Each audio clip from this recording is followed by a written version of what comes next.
Okay, guys. I want to clear the air right now, man. Pop, come on. Damn. You know, I was talking to someone about Pop Smoke yesterday, right? And I was just like, this shit.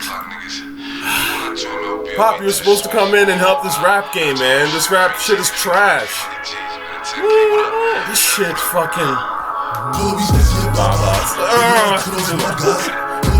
Scenario, let's go. Oh my god, man. Dudley Clifton. That shit is freaking... When this came out, I remember I've talked about Pop Smoke in the previous video. I was early on Pop Smoke, by the way. A lot of you, he's stuck in 1987. Word. I was early on Pop. I mean, early in the sense that I heard this the day it came out, literally, when Pop dropped his tape, Meet the Woo 1. And I was listening to Welcome to the Party a little bit before that. And I was like, he got it. I heard Scenario on the bus the day it came out. And I was like, this nigga. I was like, oh, he got it. He got it. He has that hunger. Because that's literally what Scenario sounds like. Scenario sounds like pure hunger. Like, just like, yo, fuck these niggas. I gotta be heard. Like, fuck all that dick-sucking industry relationship bullshit. I've got something to say. I have, like, art to present to you. Let's go. That's what Scenario sounds like. And I'm here for that. Okay, anyway. On a different note, we're talking about a lot of, speaking of, meat emoji. So I noticed this on Hip Hop DX. They trolled by Red Hot Chili Peppers with Kendrick Not Like Us. So, amid their current tour, the iconic group using specific pictures to promote their shows in each city. Of course, that's what this is all about. And this is why, again, I talk about this fake love and fake praise for Not Like Us. It doesn't. The love for the song doesn't really exist. Again, it's really just about promotion. And we live in an economy in the world where it's about attention whoring. Social media, at its core, is really about promotion, self-promotion, borderline attention whoring, which is where it often crosses into attention whoring. And attention whores are always looking to acquire something. Attention to either sell tickets, acquire something, significant others, whatever. So it's always a self-serving thing, and that's again why a lot of these songs feel very self-serving and narcissistic and very boring, because ultimately there isn't much way of genuine emotion and passion in them. So why do I mention this? Well, I see here, like, for example, this Not Like Us thing is really corny to me, because again, it's all about just promotion. Like, people are writing it because it makes them feel seen. And in the world where, I've mentioned this, in the world where we're drowning in self-promotion and content, if you don't have a visual trail, right, like, you're not seen. Now, the people who are very wealthy, I don't know if I happen to have come across a couple of people or know a few people, a lot of very wealthy people, maybe depending on age as well, a fair amount of them are not on social media. They don't have to be, because they, first of all, don't like being visible like that, but secondly, they don't need that shit. Like, they don't need a digital footprint.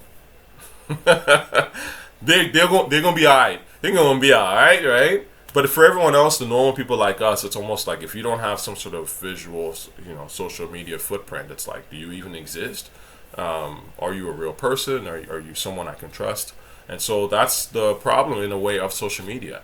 And so my point is that it's the plebs. The plebs are the ones, in my opinion, that really drive social media. And the truth of the matter is that social media encourages people to, state their opinion and basically self-snitch and document their lives and everything. And again, when you are in a sea of plebs, how do you stand out from a pleb, another pleb? Well, you self-promote, right? So all this is all self-promotion. After all, you see Bomani Jones, and I don't really follow this dude. One of his videos came in the algorithm, and I watch his stuff. He comes across as a casual to me, no disrespect to Bomani Jones, but that's okay. And not everybody has to be the deepest hip-hop fan. But, this one, why hearing Kendrick Lamar's Not Like Us internationally just hits different? First of all, what does just hits different mean? I don't think they ever explain that really in the video. But that's the thing. When you hear someone just hits different, that cliche kind of speech, you know that you're not going to listen to anything that's really all that mentally stimulating. But the other thing is that, songs that are popular in the United States get played internationally. I mean, is that a shock to anybody? Like, I mean, I've heard Drake's music everywhere. In fact, Kendrick can only get heard internationally, really, when he's dissing Drake. What does that tell you about Drake and who has the real draw and who has the real power? So yes, again, everyone's trying to ride the train. I'm sure there's going to be somebody in, Papua New Guinea or whatever who is a surfer who wants to get seen in his videos and put "Not Like Us," and then they go, "Oh my God, they reached Papua New Guinea." No one cares about "Not Like Us." People just want to be seen. Okay, like this is not how this worked. That's why you can't put it up against like Ether or Takeover or any of these records that are actual great diss records. Why, when we heard Ether, we were like, "Yo, did you hear what he said?" None of you are doing that. None of you are like, "Oh my God, he said that." No. All you guys are like, "Let's play it." The Kendrick bots and the stands. Okay, let's try to make this as visible as possible because Kendrick is like us, we're all dweebs. So like, we gotta get seen as a dweeb, Anyway, I'm kind of going in, but again, it's a different era, man. It's a different era. The relationship with music that we had and my parents had and my parents before, like, it's a different thing. That's why, again, when people try to make this comparison, I'm like, why? Like, why even bother trying to compare yourself to Nas or Jay? Oh, I know why you're doing it, because it's delusions of grandeur. You want to be as great as them, even though you know that nothing in your era applies to what their era was about and the way that they did, and you don't have the talent level to do what they did. Again, nobody was running around trying to make, response videos and reactions and whatever to Takeover. We just heard it in the streets and we're like, whoa. Did you hear? And then you go and you listen to it and share, play with your boys or whatever. You bought it because you loved it. You went and copped Blueprint, right? And you were like, yo, he went at Nas, like, what the fuck, right? It had nothing to do with self-promotion. It was just fun. We engaged with it because it was fun. It made our lives fun. You know what I'm saying? But now it's like, and again, I'm sure that the vast majority of people who listen to Not Like Us, it's just fun. Like, music is fun, right? It's a summer song of the summer, so quote unquote. So it's just some fun shit to share, and that's totally fine. But what I'm trying to say is that the way that becomes the song of the summer, and the way that it's got all this industry write-ups and shit about it, is due to self-promotion, and that's just it. Just my opinion. Last thing I want to kind of talk about real quick is this decade's GOAT to Drake. We go 0 to 100 real quick.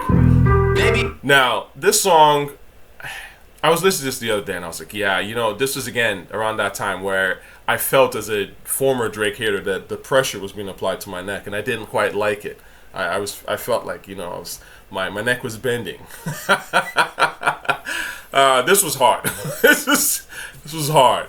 I think I mentioned in the comment section, the first time I ever heard someone in Scarborough, and that's a long shot, I guess, to a certain extent, but the point is I happened to be in Scarborough, and, literally on some Prodigy Shook Ones video shit, these two brothers in this beat up whip were blasting this shit, and that's what I was like, oh, Drake's getting played in the streets out for real, out, loud and shit. Like, this isn't it's not pop, it's just pure, yo, you are the new rap guy. And what I loved about it, he has this particular line in here where he was like, I'm just here for the Bucks and the Bills, nigga, don't make me kill one of the goats for it, And then he does the grunt, and I'm like, this is when Drake started, he was that spicy shit, and people were getting angry. Let's see if I can play that particular part. Real fucking quick, nigga, 0 to 100, nigga, real quick. Or so, Lord, who else sounded like this? They ain't made me what I am, they just found me like this. I'm ready. I'm just here for the Bucks and the Bills, nigga. Don't make me kill one of the ghosts for it. I run this shit, they like. Smart. But again, that's when Drake just started leveling up. Yo, Drizzy and your team, I'm telling you, I know I have an idea of how to just destroy Kendrick personally. I think you just got to tell the truth. Just tell the truth. Just tell the truth about what you see with Kendrick. What we all see with Kendrick, an industry baby, sponsored plant, who has gone on to drop some of the wackest music in rap history that gets praise. It's just pure propaganda. I think, honestly, if you just put some of that in the song, and I know the right beat too, that's why I'm saying holla at me, because I know. I know a certain type of beat Did you do it and you just, if you're trying to end Kendrick, you just end him. You'd end him, like straight up, because it's not like we don't already know what the deal is with Kendrick. We all feel it, right? The stands, even the dweebs, the stands know it, right? But they obviously want to shut out anybody that's gonna mention it, right? But we all know what's going on with Kendrick. We all know the Kendrick shit is not really it. You know what I mean? Like we all know. We just need somebody in a position like yourself, or as I'm saying this to Drake, somebody that can vocalize it, right? And obviously do it in a way that's entertaining and catchy and cool. Because once that's done, you can do it easy. Anyway, get at me, dog. Peace.